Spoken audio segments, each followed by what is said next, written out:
to Wine Library TV. I am your host, Gary Vaynerchuk, and this, my friends, is the Thunder Show, aka the internet's most passionate wine program. And as you can see today, the brown bags are out. Ooh, I forgot a paper. Give me 1 second, Mom. I've got to check who actually told me. Yes, let me see here, right on official New York Jets. On official New York Jets paper. Big shout out to Jolie Alman from LA, California, who, what we did a couple weeks ago was I posted in my Facebook fan page on Wine Library TV, what show would you like? And then I would do it, but then I got screwed up on that Monday, and then I was away. So here it is, 3 Mondays after I was supposed to do it, but I wanted to stay true to my commitment. Ma, let's link up the Facebook fan page and that exact, idea from Jolie. I sent you that link. That's the one I said you're gonna need, and you do. Sheiky Baby's in the house, and Jolie wanted a blind tasting. She's getting one. I add a little twist to that. I'm kind of getting a little focused on Pinot Noir in that $25 to $35 range. I need some more experience with it, working on some projects. So I said, Ian, put it together. So all I know is that these are Pinots. I have no idea what part of the world, brands, nothing. I know one's a screw top because I can see it. I don't know what that means. Gonna guess New Zealand or Australia. I mean, this is what you do when you blind taste. Every advantage I can. But another $25 to $30 plays, up to $35 plays. We'll see how they rank. We like the blind shows. It takes out all the preconceived notions. If you want to do blind tastings, they're so much fun as like party plays. I highly recommend them. Do it. So we'll jump into these wines in 1 second. Other than that, Mont, I'm doing well. Let's talk about the Oscars secret pack. The Oscars are this Sunday coming up. Got to get all this stuff right, Mont. You know, it's not as easy as it looks. Please join us in a secret pack at the Oscars. Mont, link it up, baby. And Mont, you know what? Might be some people that did not catch me last Friday on the Today Show. In case you missed it, I was on the Today Show doing Valentine's Day with the whole gang. So, Mont, link it up. This is what we do. We made Mont link it up. 4 links. Pretty good day, and we haven't even started. Let's get into the first wine. Wine number 1. Also, wine number 1. Mont, zooming in, because I always enjoy this part. This is like the best part of the wine episode. Again, we brought out the big-ass glass, which we haven't seen in a while. And I think we're in a treat. So, Pinot Noir tastings. You know, obviously, let's talk about Pinot. It's really, by so many people's estimation, really hardcore wine connoisseurs, really the greatest grape in the world. You know, I'm a little bit more of a Riesling play. Those two are really the grapes that battle for real supremacy amongst the wine nerd nation. Wine nerd nation, I kind of like that. And so Pinot Noir obviously was kind of under the radar, and people really enjoying great Burgundies and what have you. And then obviously Hollywood had to get involved and ruin it, like they ruin everything else. And so they got involved, and Pinot Noir sales exploded. The whole game changed, and now the price is much higher, and more importantly, it's trendy. And we all know how many people like to leave the trendiness. It's like, you know, oh, everybody was on MySpace, they had to leave and find a new place. So anyway, let's jump into this. It's got great color. Pinot Noir is very thin-skinned grape, which makes it really fickle, very difficult to grow. By far the spoiled kid in your family. But you know how that spoiled kid had a lot of potential, and if you could ever hone that energy in the right direction, you can win, and that's kind of what Pinot does. A grape varietal that shines in many places in the world. Again, when I see the screw top, I think California, Australia, so I'm not thinking old world, cheating a little. Let's give it a sniffy sniff, because that's what we do on the Thunder Show. Let's see what we're getting on the nose. I get a really deep raspberry component coming through on the nose, which I like quite a bit. Little kind of smokiness. I wouldn't call it beef jerky, but I call it a little hint of smokiness coming through on the nose as well, which I like. Let's give it a whirl.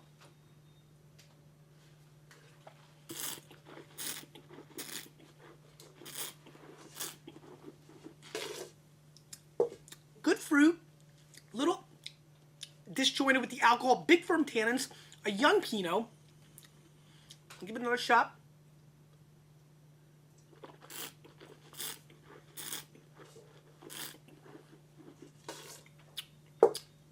Good ripeness, really dry. I mean, I wouldn't call it Pucker City, but the tannins are very firm and too sharp in my opinion. The fruit is struggling to shine through. A wine that definitely needs 3 to 5 years cellaring to really go anywhere. It's also completely coated with a bitter green kind of asparagus top component throughout the mouthfeel, which is highly unpleasant, I think, for most people. It is a wine that I think could pair with, a variety of foods, probably duck. But I'll tell you what, on the delicious factor scale, it's a pass. I mean, it is not tasty, and a lot of people are looking for that when they taste Pinot Noir. In my opinion, this does not bring it in any shape or form. So that bothers me. It bothers me a lot. And it's really not that well made to make me believe that, oh my God, this will cellar. It's just a tight vintage. This is a really poor Pinot Noir to start the show. Let me try it one more time.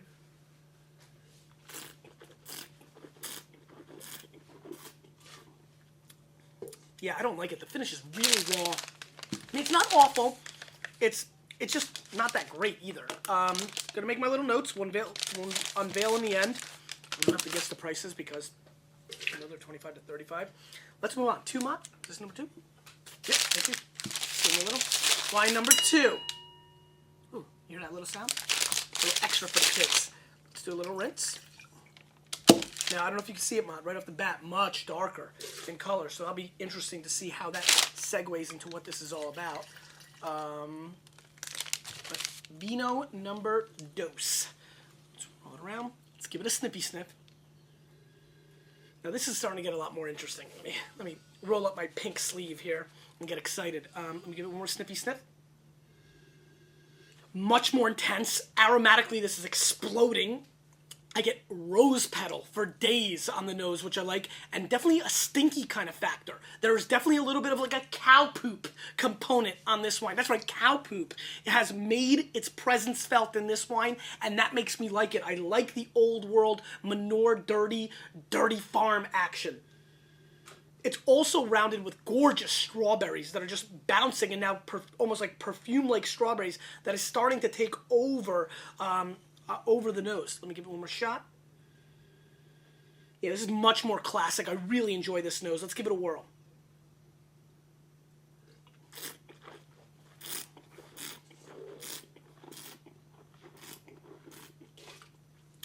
Much bigger.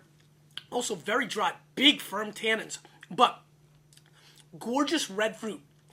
Currants, strawberry, a little cherry juice action coming through that I like quite a bit, but it's kind of harsh on the mouth. It's definitely got some tannins, a little burn action, like like you drank a little too much cough medicine. That kind of move, like that kind of move coming through. As a matter of fact, this comes across a little cough syrupy NyQuil cherry action. Let me give it one more shot.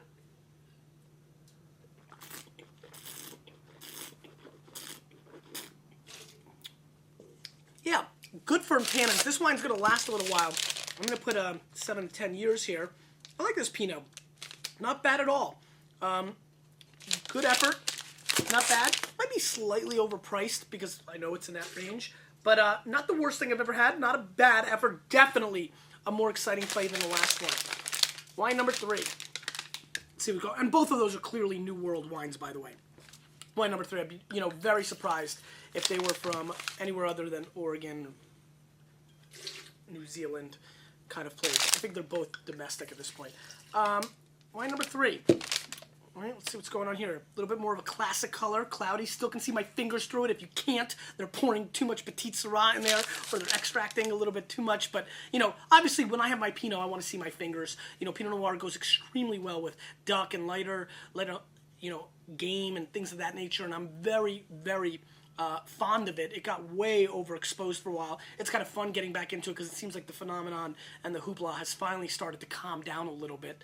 This is very light in color. Let's give it a snippy sniff. Very pretty nose. Quite perfume-like as well in this. I also get floral flavors coming through.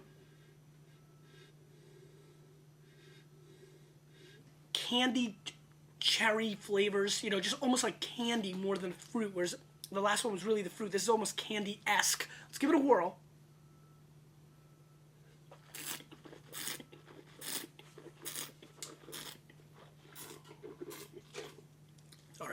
Now we're starting to play. Now we're starting to get somewhere. This has great, intense creaminess. The silkiness of this wine alone is worth the price of admission. Great structure, great fruit, very pure and silky. It's almost like, I would almost say like taking cranberries and creaming it up. Taking like cream, fresh cream, pouring it in with cranberries, and just beating the crap out of the cranberries until it became pretty much just good old-fashioned cream with a slight cranberry play. That's what I'm getting here, because I'm getting gorgeous cranberries. I'm getting a little bark action in the back. I wouldn't call it wood. I wouldn't call it oak, but just like almost like a stick, little earthiness to it, like shrub on the side of the road. Really interesting wine. Very smooth, and definitely a wine that I would recommend for people that are getting into Pinot Noir or wanting to figure out if they would like it. This is much more friendly style because of the smoothness. You don't get the heat at all. Totally different play. Let me give it one more shot.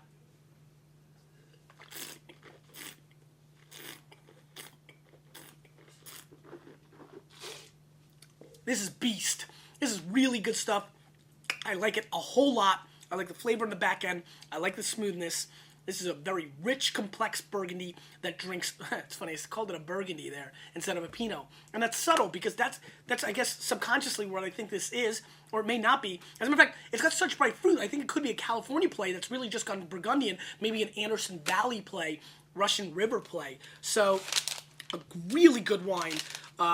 I would definitely think this was a $60, $70 Burgundy, knowing that unless Ian is fooling with me and is trying to clown me on Wine Library TV, which is possible, Mott, but he knows better than that. I really fell in love with this wine. This is by far the best wine here. Again, this would be something you'd want to pair with duck and things of that nature, hen, pigeon, but a wine that I think drinks tremendous today, but has the length and the structure to last 7 to 10 years. I am dying to figure out what that is. Let's move on. Wine number 4. All right, zoom it in, zoom it out. Let's give it a little rinsey rinse. Really interesting. I really wish that all of you could experience the difference between wine number 2 and 3 in that scenario. It is a totally different play. I love the color of this wine. Just gorgeous, classic, very bright. You see it? I mean, just very bright red color. Almost like cinnamon juice, whatever that means. Let's give it a sniffy sniff. This is definitely the most old world on the nose, very rustic. Almost feel like I'm smelling old, rusted out pennies, which is quite kind of neat, little copper action. Red fruit, you know, maybe raspberries, but just kind of dull. The nose is kind of challenged here. This is more AC. This is aromatically challenged. Definitely not my favorite thing I've ever seen. Let's give it a whirl.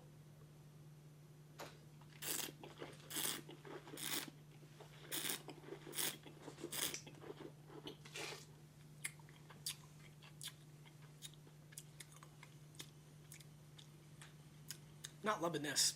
Has a brutal aftertaste, which can't be good.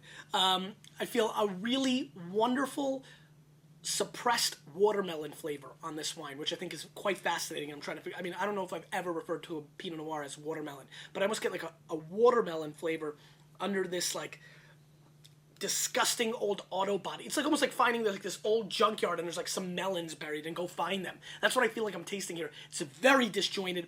I feel like I just drank oil and like an engine. I feel like I bit an engine and I'm not happy about it. Let me give it one more shot because it's almost metallic too.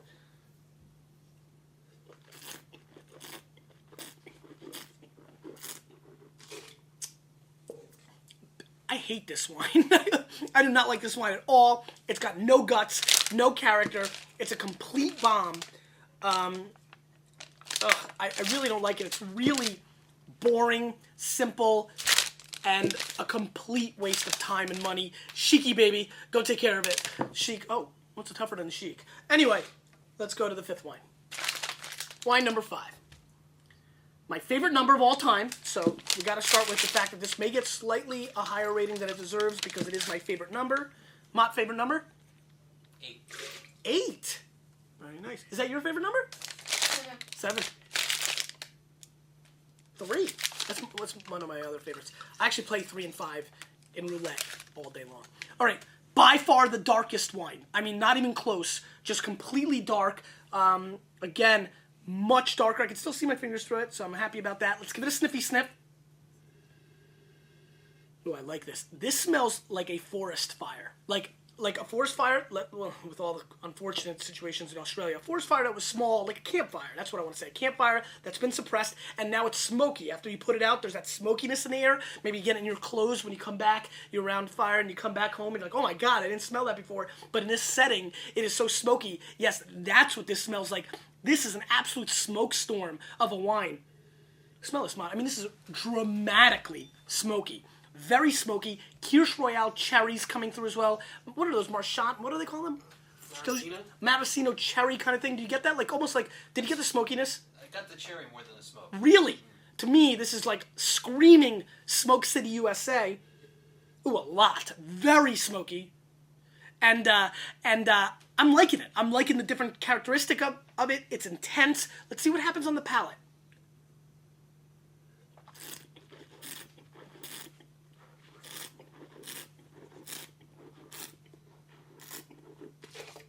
Very New World.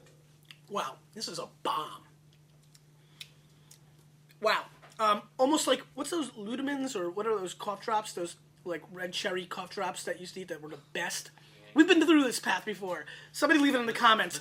I get... No, those are the cookies. If you reduce that little cough drop down, you get that. This is very extracted. This is by far the biggest wine. I would not be shocked. Let's make a note. Alcohol content.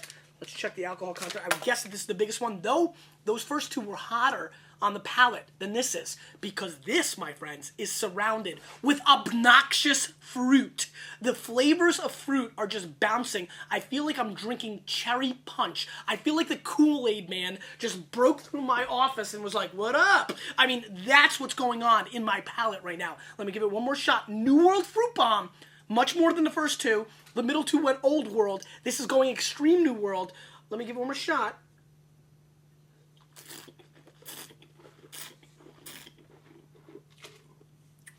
You know, I can't deny the intensity and the fruit factor. Though it's not Old World, I like it a lot. And so let's do this. Let's form it up. Let's see what's going on. And here, my friends, is the way it broke down in order. So who won? Wine number 3 came in first. Wine number 5 in second. And then the other guys. So, anyway, let's unveil them and let's talk about them a little bit more. In last place, with a score... Oops, I'm sorry. You're wondering? I was wondering. In last place, with a score of a 55, one of the lowest scores I've ever given on Wine Library TV history is... I think it's an Old World play. I'm gonna say that this is from somewhere kind of, maybe even Hungary. I think it's gonna come from a non-traditional place. I could be wrong. I don't know. I'm not looking forward to this moment. Wow. Wow, wow, wow, wow, wow. Louis Jadot, Nuit Saint George from Burgundy, 2006. Never would have guessed it. $35. 87 to 89 points, Alan Meadows. So I'm only 32 points lower than Alan Meadows. I totally disagree with Alan, who, as many of you hardcore Vaynerchuks know, I'm a huge fan of. I feel like he completely missed the boat on this. I think this is a piece of junk. I'm a big fan of Jadot in general as a house, but I don't see it. I was really disappointed with this. 06 vintage, so it might have been too young for my palate. Didn't show well. I'm very down on it. I'm not going to make any more apologies. You saw what I saw, what I thought. And Meadows is a tough critic. An 87, 89 Meadows is really like a 91, 92 from the other guys. Very interesting. Very interesting. I have so much respect for Alan that I'm going to probably retaste this wine. Probably retaste it in a little bit, but I totally disagree. Let's move on. In second to last place, wine number 1. I gave this an 80. Thought this was a New World play. See what's going on. And it's from Oregon. The Monte Bruno 2006 Willamette Pinot Noir, $37 US. I did not like it that much. I thought it's well overpriced at $37. I'm completely devastated, have no interest, and I would walk away from it like it's got the heebie-jeebies. And so 37 bones, major pass. Oregon, great place for Pinot Noir, but not this time. In third place, with a score of 89 plus points. It was right there. Really nice wine. Also New World play, in my opinion. Wine number 2. Maybe from down under a little bit. Huh. Mount difficulty. Yep, from New Zealand. $27 US. 92 points. NM. I'm not even sure who the critic is that gave it 92 points. I'll double check that. But 92 points, 27 US bones. Not bad. I liked it. Again, I would not recommend it. I would definitely stay away from it if I were you. I just think there's other wines like these next two. Wine number 5. I'm going to tell you something right now. If you're a big Shiraz fan or a big Cabernet fan, like the big wines, the big boys, the big fruit, the big excitement, instead of popping some Chris in the back of the limo, pop this wine. A little more refined, but it's going to bring serious thunder. I went 91 plus points on this, and you know, it was a big bomb of a wine. I liked it. Let's see what it is. From Chile. No kidding. Amayama. A-M-A-Y-M-A. No kidding. A Chilean Pinot, 2006 vintage, 24 US dollars from the Willamette Valley, L-E-Y-D-A. Guys, start paying attention to this area. This, you know, we've been talking about Chile as a Pinot Noir Sauvignon Blanc play. I've been saying that for 3 years. Let's get right into it. This is a major episode. This is an episode where I'm going to tell you what's going to be cool in 2009. And what's going to be cool in 2009 is Chilean Pinot Noir. Most people don't think of Sauvignon Blanc and Pinot when they think about Chile. I'm telling you, that is going to be the varietals this country is known for. And after tasting this, within the competition of its price point, by the way, hold on, 37, 35, 27, 24, the least expensive. And so far, the winner up to this moment, this wine completely blew my face off. 93 plus points. Loved it. I think absolutely every single person who's into Pinot Noir should go out and find this, write it down, text yourself, find it at a restaurant, go online, find it somewhere, go to winezap.com, do whatever you do, go to your local store, make them order it for you. This wine kicks serious A. There's kids watching. Sojourn.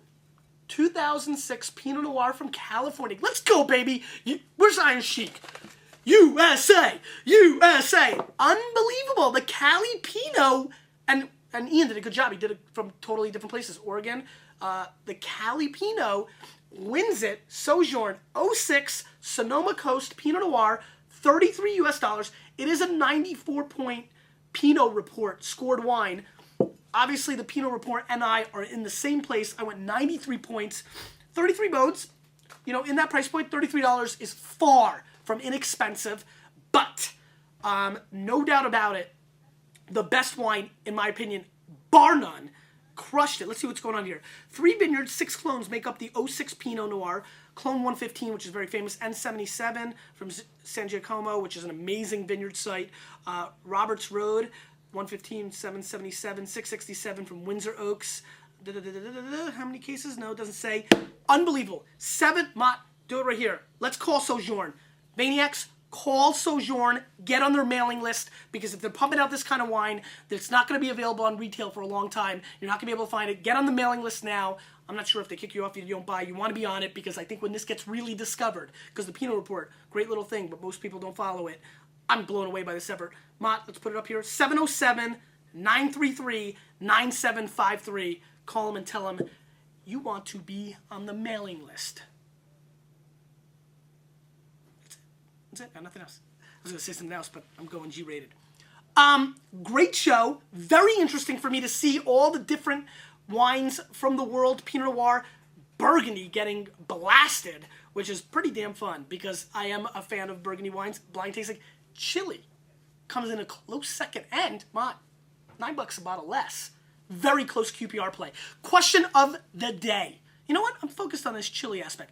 Question of the day. What's the best wine you've ever had from Chile? And tell me if you like the blind tasting format. I'd love to know. Hope you enjoyed the show. Oscar Secret Pack. Get on that. We're going to have a great time Oscar night. You'll have friends over. Share some vino. And other than that, I'm feeling good. You, with a little bit of me, we are changing the wine world.